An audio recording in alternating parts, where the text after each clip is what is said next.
Assalamualaikum warahmatullahi wabarakatuh.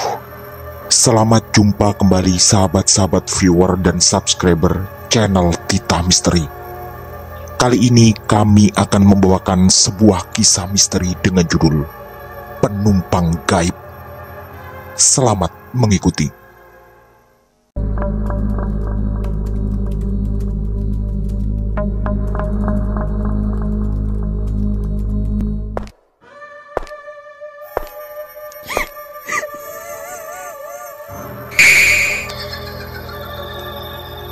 Jangan pernah mengikuti kisah ini sendirian.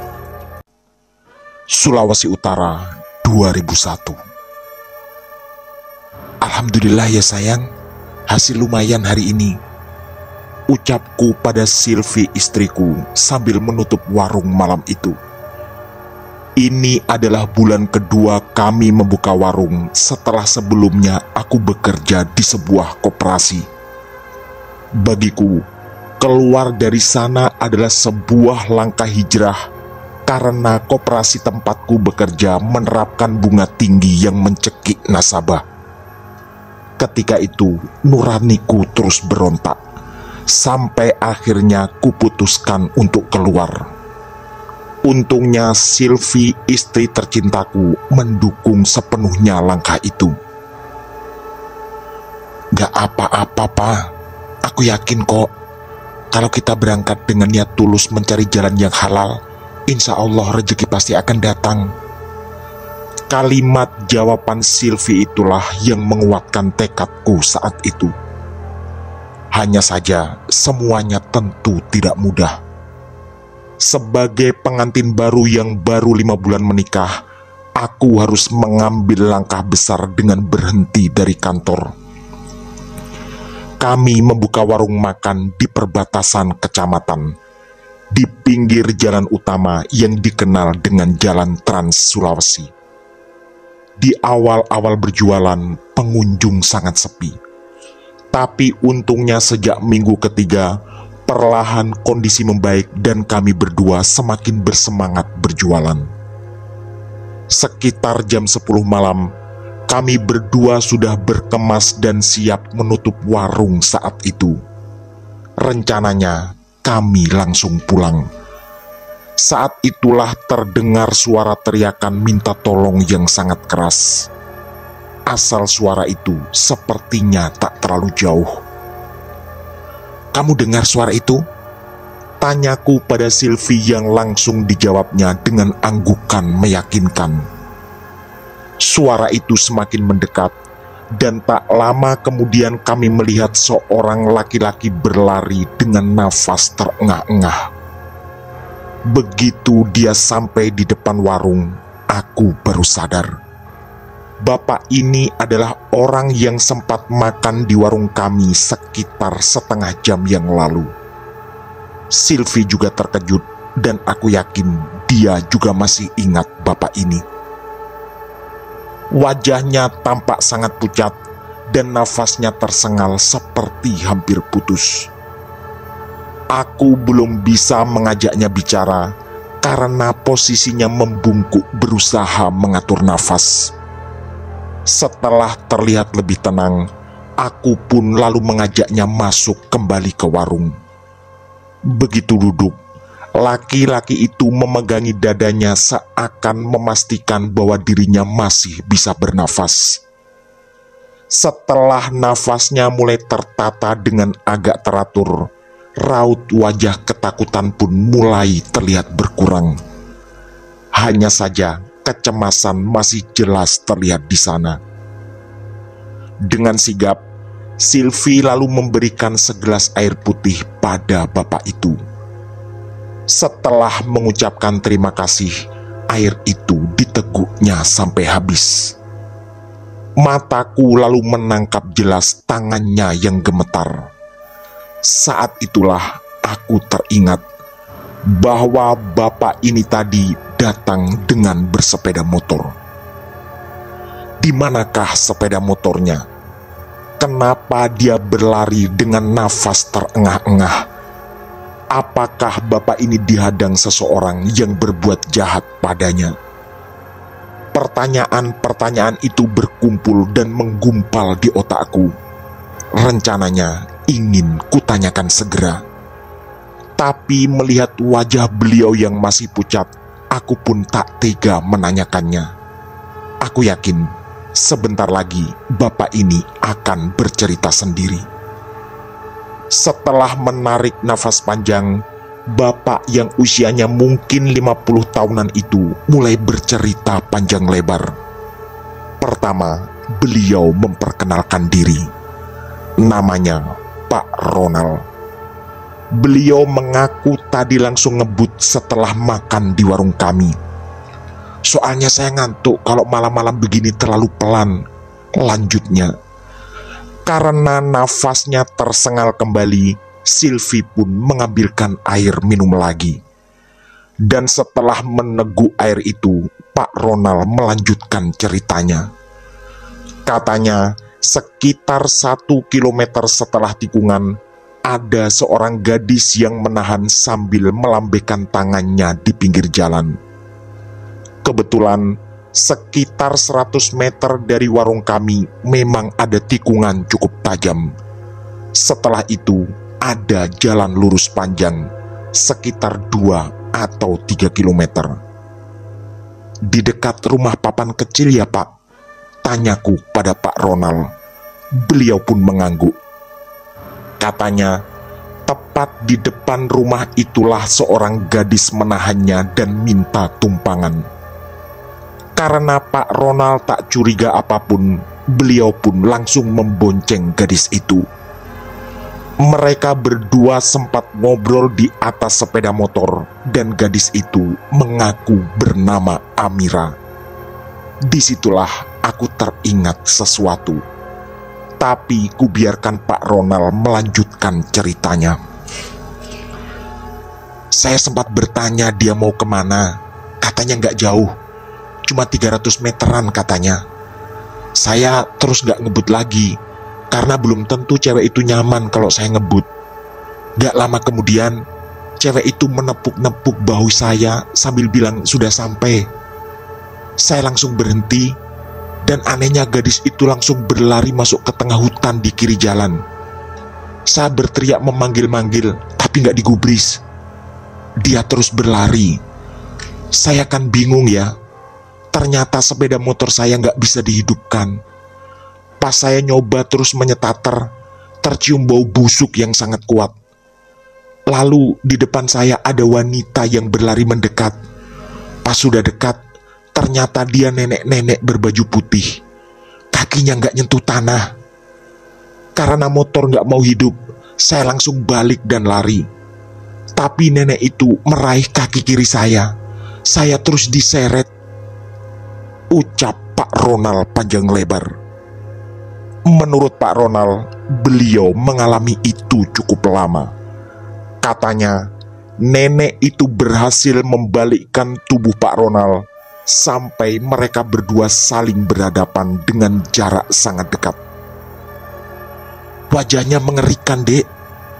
Rambutnya hitam panjang, tapi baunya sangat busuk. Setelah itu dia bilang, saya sebentar lagi mau dapat keberuntungan. Saya nggak peduli lagi. Karena yang ada di otak, saya ingin segera lari sejauh mungkin. Tiba-tiba saya dilepaskan, terus saya berlari ke sini sambil berteriak.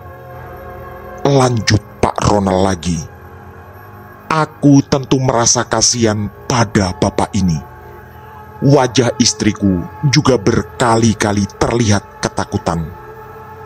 Akhirnya, ku minta Pak Ronald untuk tetap tenang. Bapak, kalau mau istirahat di sini nggak apa-apa kok. Saya temani. Atau kalau mau nginep di rumah juga nggak masalah. Atau bapak saya temani ambil sepeda motor. Tawarku padanya. Tapi Pak Ronald menggeleng. Biar Dek, sebentar lagi kalau agak tenang saya berani kok ngambil sendiri sepeda motor. Ucapnya dengan nada cukup meyakinkan. Dulu, ketika aku masih SMP, almarhum kakekku pernah bercerita. bahwa ada seorang gadis yang tinggal sendiri di rumah papan kecil yang dimaksud oleh Pak Ronald tadi. Awalnya, gadis itu tinggal bersama ibunya. Tapi setelah ibunya meninggal, gadis itu tinggal sendiri di sana. Sebulan kemudian, warga menjadi gempar karena gadis itu ditemukan meninggal di depan rumahnya. Tak ada tanda-tanda kejahatan. Warga pun sepakat mungkin gadis itu meninggal karena dirundung kesedihan setelah ditinggal oleh sang ibu. Dan nama gadis itu memang adalah Amira. Kata kakek, kejadian itu sudah lama sekali, ketika beliau masih anak-anak. Rumah Amira pun menjadi kosong dan rusak.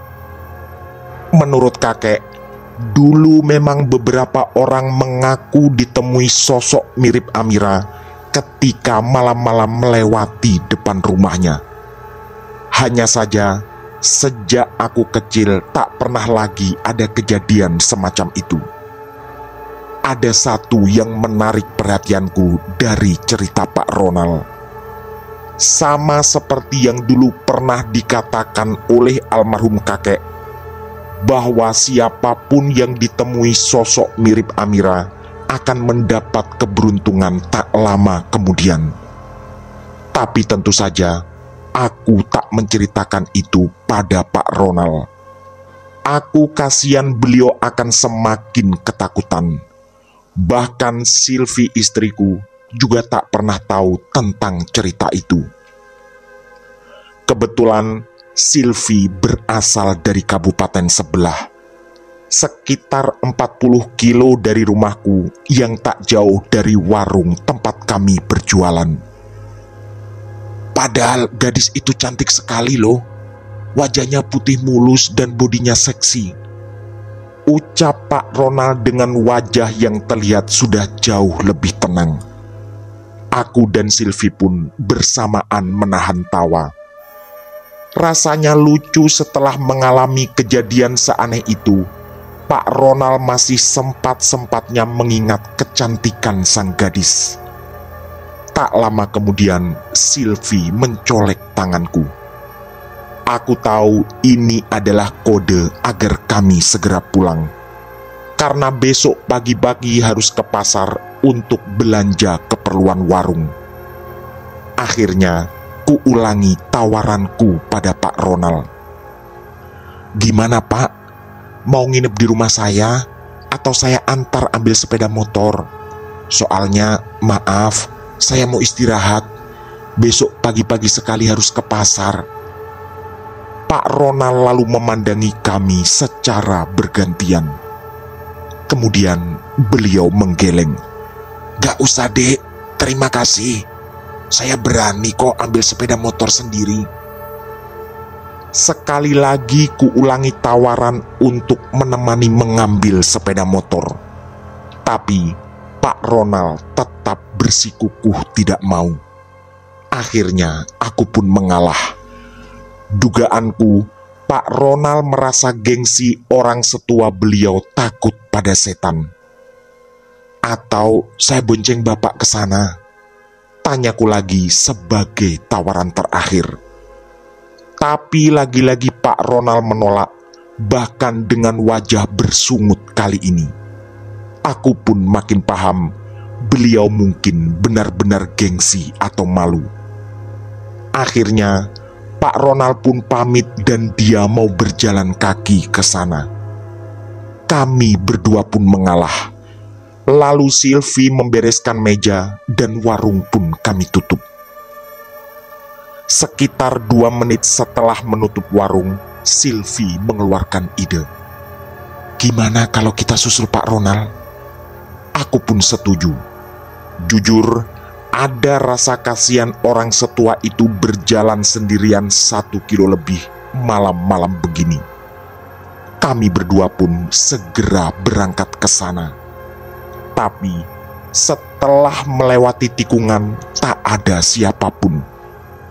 Aku bahkan menghidupkan lampu jauh sepeda motorku. tapi tetap tak ada tanda-tanda siapapun. Padahal jalan lurus ini begitu panjang, dan rasanya mustahil Pak Ronald bisa sampai ke rumah papan itu secepat ini. Sepeda motor pun kuhentikan. Sylvie mengaku mulai merinding. "Gimana sayang, mau lanjut?" Istriku lalu merengek minta pulang.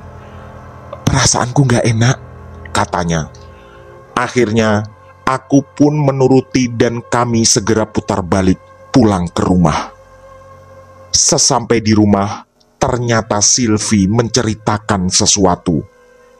Tak jauh dari tempat kami menghentikan sepeda motor tadi, dia sempat melihat sesosok gadis berbaju putih berdiri di pinggir jalan. Dan karena tadi Sylvie ketakutan, dia tak berani menceritakan itu padaku. Hal itu sempat kami bahas sebelum tidur.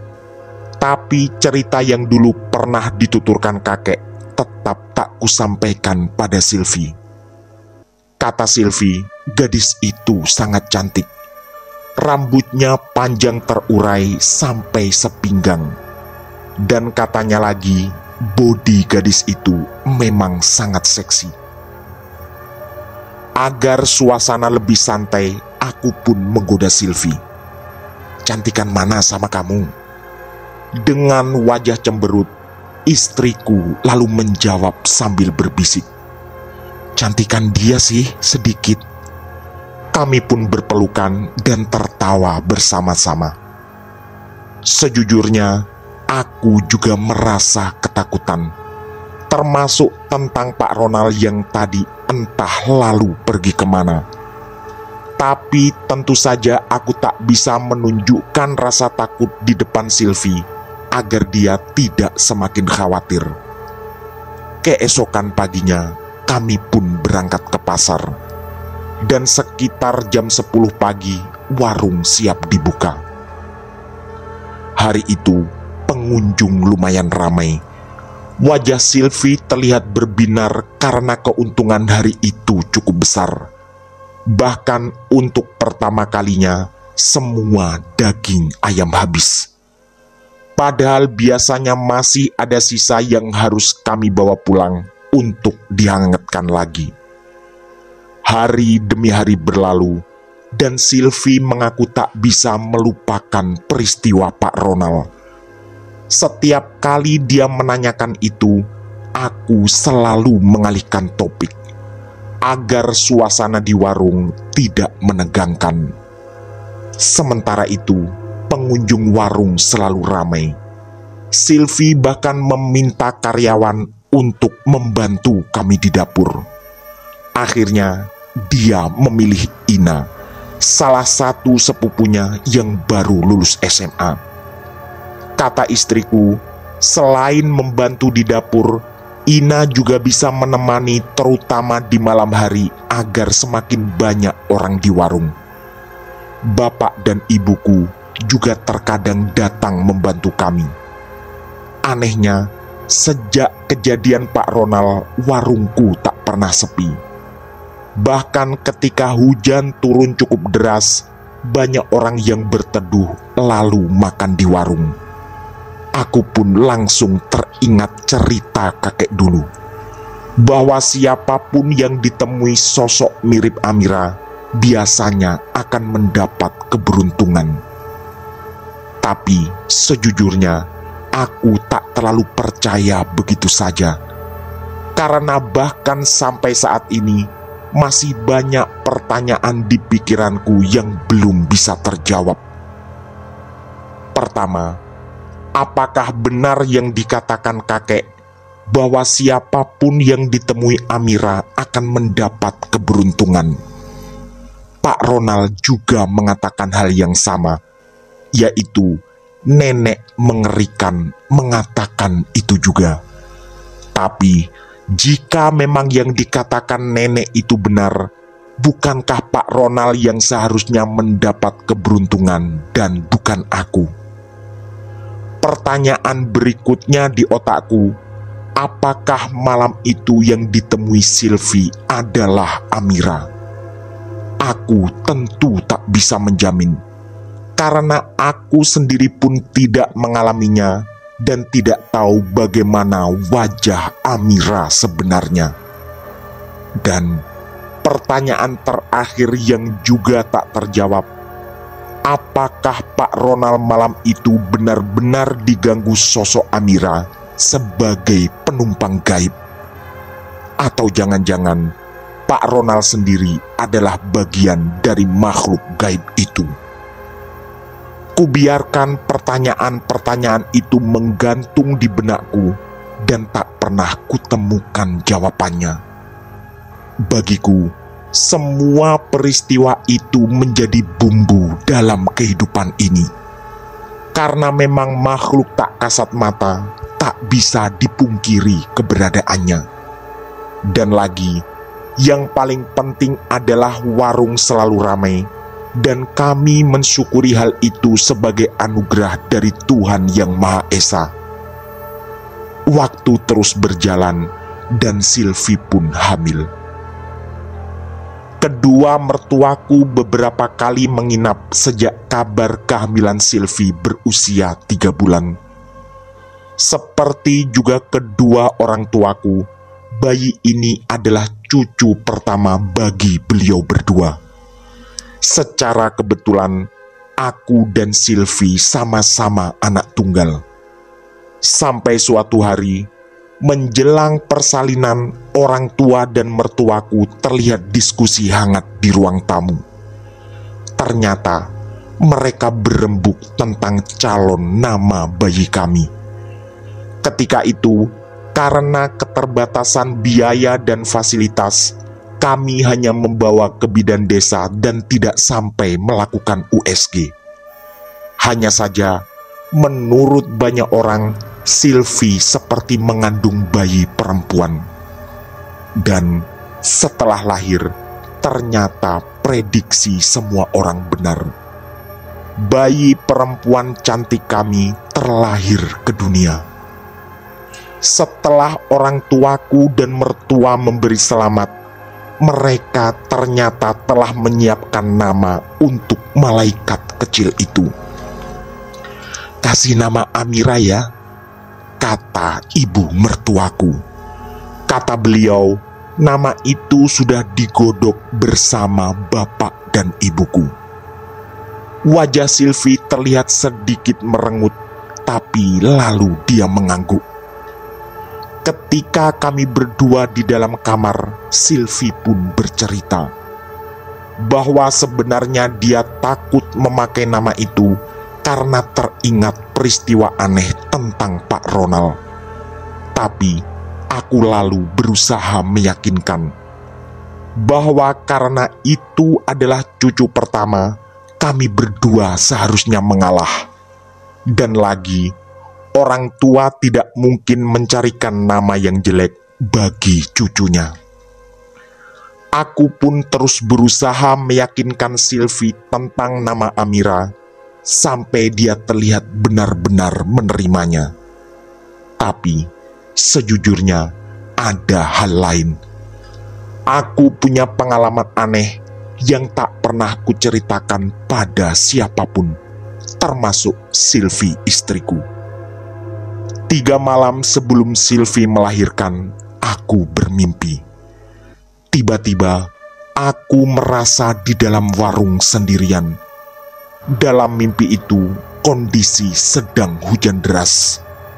Suasana juga sangat sunyi karena malam sudah mulai larut. Tiba-tiba, ada sesosok nenek tua yang masuk ke dalam warung. Begitu kutanya mau pesan apa, nenek itu hanya menggeleng. Kuduga umur nenek itu sudah kepala 7 karena kerutan-kerutan di wajahnya terlihat begitu jelas. Tapi aku yakin, di saat muda nenek itu sangat cantik. Masih tersisa gurat-gurat sisa kecantikan di wajah rentanya. Lalu nenek itu berkata dengan mengejutkan, Tidak lama lagi istrimu akan melahirkan. Kasih nama anakmu Amira. Entah kenapa aku hanya mengangguk dan tak berpikir apapun. Kutawarkan lagi nenek itu makanan karena dia terlihat lapar.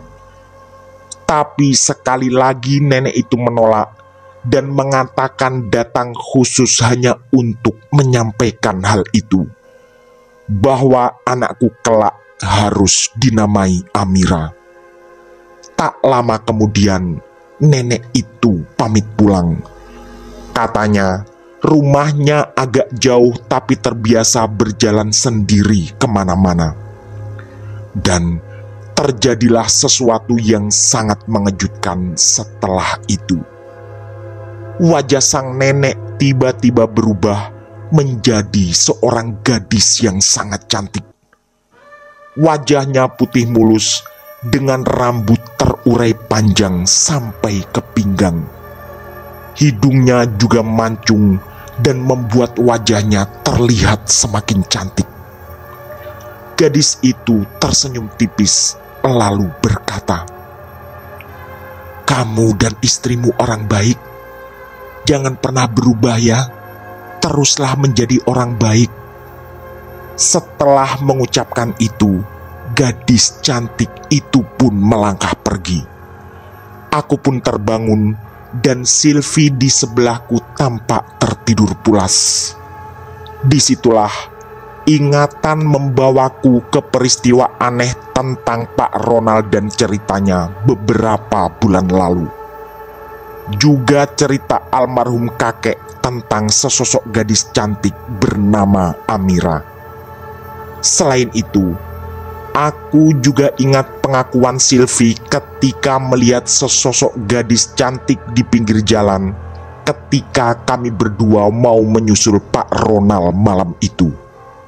Dan kali ini aku setuju dengan Sylvie bahwa sosok Amira memang lebih cantik darinya. Waktu terus berjalan dan Amira tumbuh menjadi gadis cantik yang disukai teman-temannya. Aku pun bersyukur karena dia tumbuh sehat dan sangat disayangi keempat kakek dan neneknya. Walau dalam hati aku menyimpan banyak pengalaman aneh yang tak pernah ingin kuceritakan pada siapapun, termasuk pada Sylvie dan Amira sendiri. Tamat. Demikian kisah misteri dari kami, penumpang gaib. Semoga kisah-kisah kami cukup menemani dan menghibur sahabat semua. Mohon maaf apabila terdapat kesalahan dalam pemilihan atau penuturan kata. Kami atas nama segenap kru Titah Misteri mengucapkan terima kasih. Dan wassalamualaikum warahmatullahi wabarakatuh. Pesan saya, jangan bercermin sendirian di tengah malam. Sampai jumpa.